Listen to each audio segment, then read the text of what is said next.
Salut à tous, dans cette deuxième partie sur les fonctions, en généralité sur les fonctions, pour les classes de tronc commun BIOF. Tout d'abord, on va définir la fonction paire, après on définira la fonction impaire. On dit que f est une fonction paire si et seulement si elle vérifie les deux conditions suivantes. Pour tout x appartenant à df, dans mes définitions, moins x appartient à df et f de moins x égale à f de x.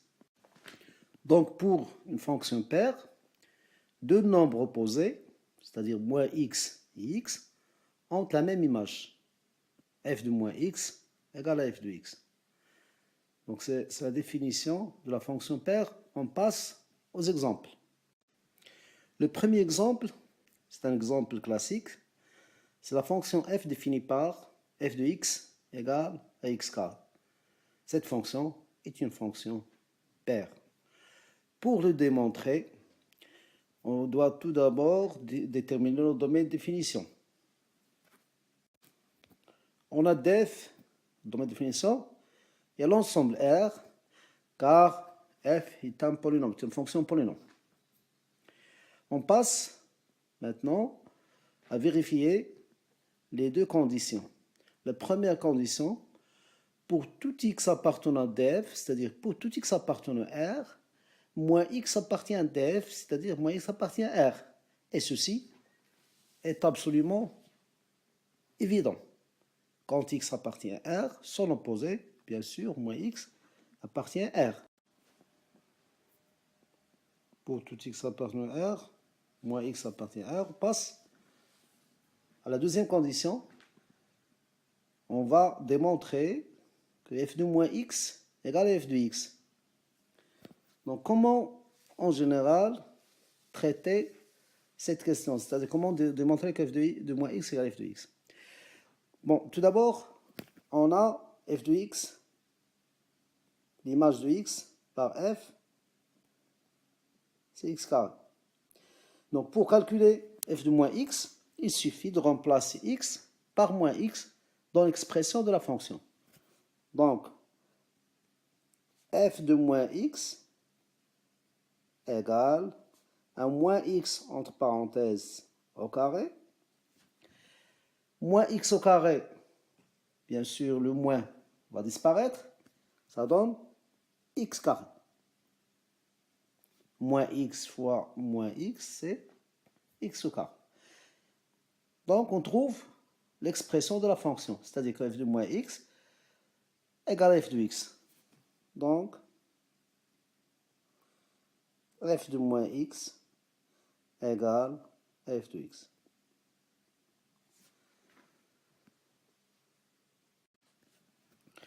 On passe au deuxième exemple. Montrer que la fonction f définie par f de x égale x carré moins 1 sur x carré plus 1 est une fonction paire. On va procéder de la même façon. On va tout d'abord déterminer le domaine de définition. Cette fonction est une fonction rationnelle. Donc, automatiquement, on regarde le dénominateur, c'est-à-dire x carré plus 1. X carré plus 1 est un nombre strictement positif. X carré est positif, 1 est strictement positif. Donc la somme x au carré plus 1 supérieure strictement à 0, donc différent de 0. Donc cette fonction est définie sur R. Son domaine de définition, c'est R. On a pour tout x appartenant à R, x carré plus 1 différent de 0. Donc, domaine de définition égale R. On passe aux deux conditions. La première condition, pour tout x appartenant à df, moins x appartient à df. Cette condition est vérifiée car le domaine de définition c'est R. On a pour tout x appartenant à R, moins x appartient à R. Et f de moins x égale, donc je vais calculer l'image de moins x. Il suffit de remplacer x par moins x dans l'expression de la fonction et toujours ne pas oublier de poser moins x entre parenthèses. Les parenthèses sont très importantes. Donc moins x entre parenthèses au carré, moins 1 sur moins x au carré plus 1. Le moins va disparaître car on a un carré. Donc moins x carré c'est x carré. Moins 1 sur x carré plus 1. D'où f de moins x égale f de x. Donc f est une fonction paire.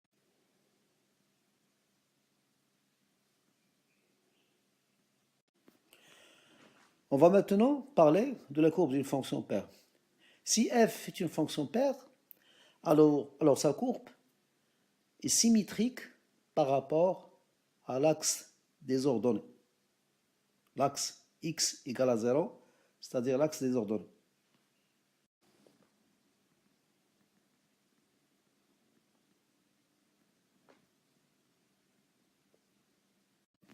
Cette symétrie vient du fait que f de moins x égale à f de x.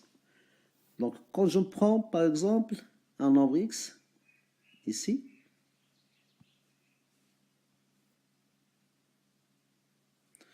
son image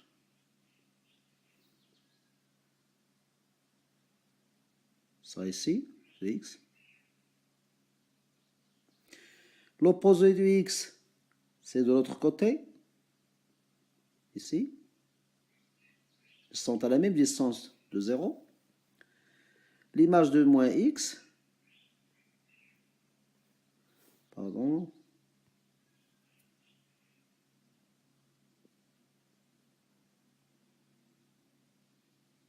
sera égale à l'image de x. C'est-à-dire f de moins x égale f de x. Donc, le point M de coordonnées x, f de x, et le point M' de coordonnées moins x, f de moins x, sont symétriques par rapport à l'axe des ordonnées x égale à 0. On passe maintenant à l'exercice compléter la courbe de la fonction f, sachant qu'elle est paire. Donc, on nous a donné la moitié de la courbe, on nous demande de la compléter. La moitié de la courbe est sur l'intervalle 0, 6. Donc l'autre moitié sera sur l'intervalle moins 6, 0. On va commencer par tracer le symétrique de la première partie, le segment sur l'intervalle 0, 4. Donc voilà le symétrique de la première partie sur l'intervalle 0, 4. Donc ce symétrique se trouve sur l'intervalle moins 4, 0. Le symétrique de deuxième segment sur l'intervalle moins 6, moins 4. Donc cette fonction est définie sur l'intervalle moins 6, 6. df égale intervalle moins 6, 6. La deuxième partie de ce cours, c'est la fonction impaire. On dit que f est une fonction impaire si seulement si elle vérifie les deux conditions suivantes. Pour tout x appartenant à df, moins x appartient à df, et f de moins x égale moins f de x. Donc pour une fonction impaire, les images de deux nombres opposés sont aussi opposées. L'image de moins x et l'image de x sont opposées. C'est-à-dire f de moins x égale moins f de x. Premier exemple, la fonction définie par f de x égale x au cube est impaire. En effet, le domaine de définition de f est df égale à r, car f est une fonction polynôme. Pour tout x appartenant à R, on a moins x appartient à R, c'est évident. Et f de moins x, l'image de moins x, on remplace x par moins x, entre parenthèses, puissance 3. Donc moins x puissance 3, c'est moins, le moins reste, moins x au cube. Et le moins x cube, c'est-à-dire c'est moins f de x. Donc f est une fonction impaire. F de moins x égale à f de x.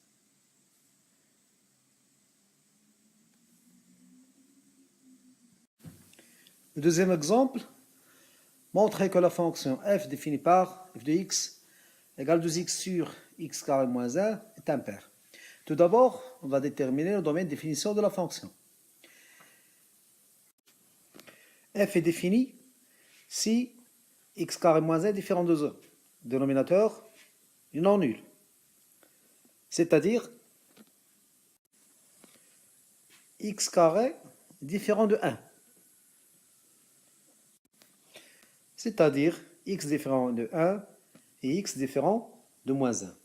Donc le domaine de définition de f égale R privé des nombres moins 1 et 1 égale moins l'infini moins 1 union l'intervalle ouvert moins 1, 1 union l'intervalle ouvert 1 plus l'infini. La première condition, pour tout x appartenant à df, on a moins x appartient à df. Cette condition est réalisée car quand je dis x appartient à df, x appartient à df, donc x différent de 1 et x est différent de moins 1. Donc moins x est différent de moins 1 et moins x est différent de 1. Donc moins x appartient à df. D'accord.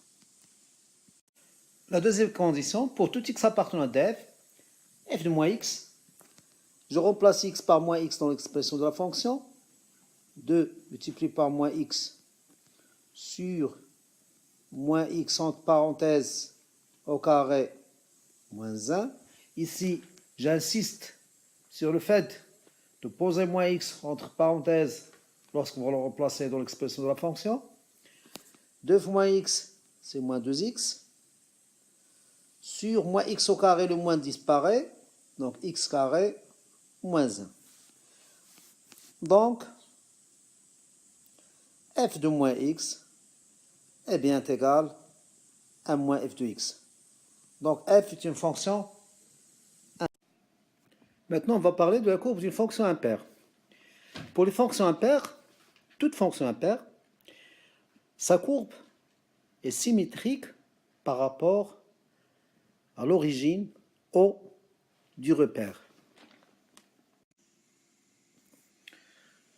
Cette symétrie vient du fait que f de moins x égale moins f de x. On va expliquer. Donc voilà l'exemple de fonction, de courbe de fonction impaire.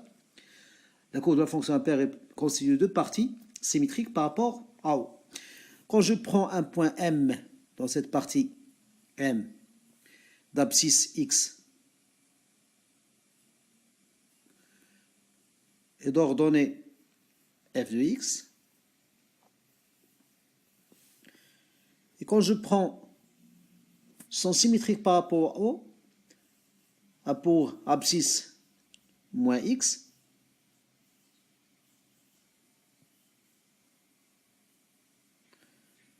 et pour ordonner f de moins x. Les deux points M et M' sont symétriques par rapport à O. l'ordonnée de m, c'est f de x, l'ordonnée de m', c'est f de moins x, sont de nombres opposés, c'est-à-dire f de moins x égale à moins f de x.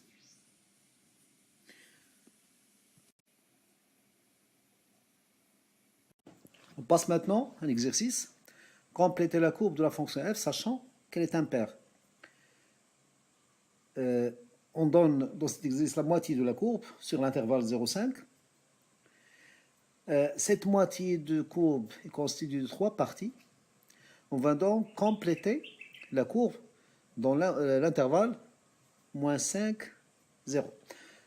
On va tracer d'abord le symétrique de la première partie, le premier segment, puis on passe au deuxième, puis le troisième segment. Voilà l'image du premier segment sur l'intervalle 0,2. Le symétrique du point de coordonnées 2, 4 et le point moins 2, moins 4. On passe à la deuxième partie, au deuxième segment, sur l'intervalle 2, 4.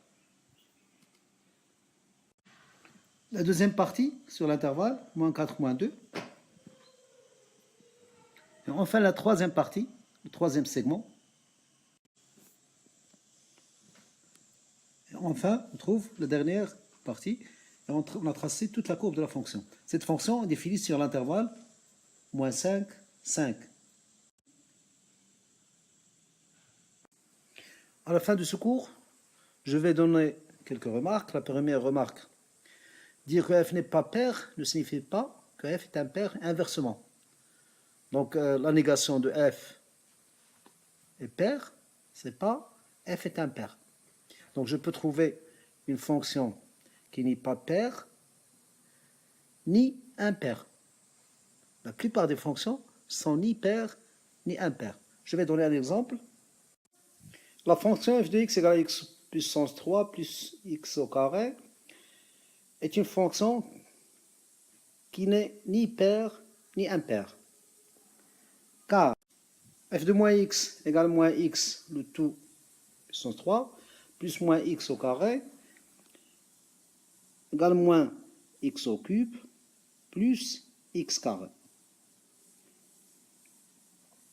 Si on compare l'expression de f de moins x et f de x, elles sont différentes. Donc f de moins x est différent de f de x. Donc f n'est pas pair.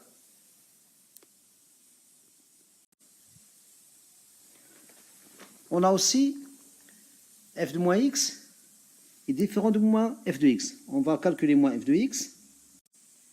D'autre part, on a moins f de x égale moins x au cube plus x carré égale à moins x puissance 3 moins x carré. Et on voit facilement que f de moins x est différent de moins f de x. Donc, f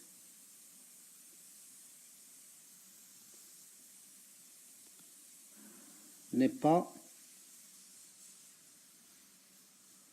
impair. Donc la fonction x puissance 3 plus x carré n'est ni pair ni impair. La deuxième remarque, si f est une fonction paire ou impaire, il suffit de l'étudier sur l'ensemble d'études DE égale DF, c'est-à-dire domaine de définition, inter l'intervalle 0 plus l'infini. Le domaine d'étude, c'est une partie du domaine de définition. Le domaine de définition de toute fonction paire ou impaire est symétrique par rapport à 0. Et on sait que la courbe d'une fonction paire est symétrique par rapport à l'axe des ordonnées.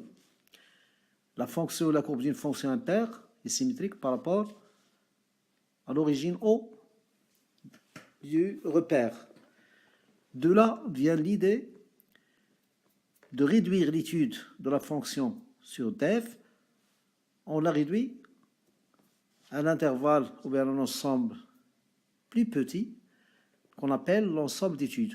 Donc, on utilise la fonction pair ou impair sur l'ensemble d'études DE et on complète la courbe de f sur l'autre intervalle ou sur l'autre ensemble df inter l'intervalle moins l'infini 0 en utilisant soit la symétrie axiale d'axe x égale à 0, c'est-à-dire l'axe des ordonnées, ou bien la symétrie centrale de centre O pour la fonction impair.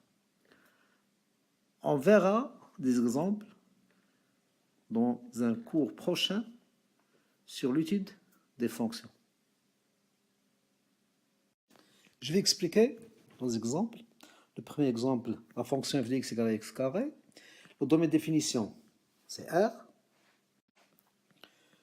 Donc df égale à R, je peux l'écrire sous forme de la réunion de deux intervalles, l'intervalle moins l'infini 0, union l'intervalle 0 plus infini.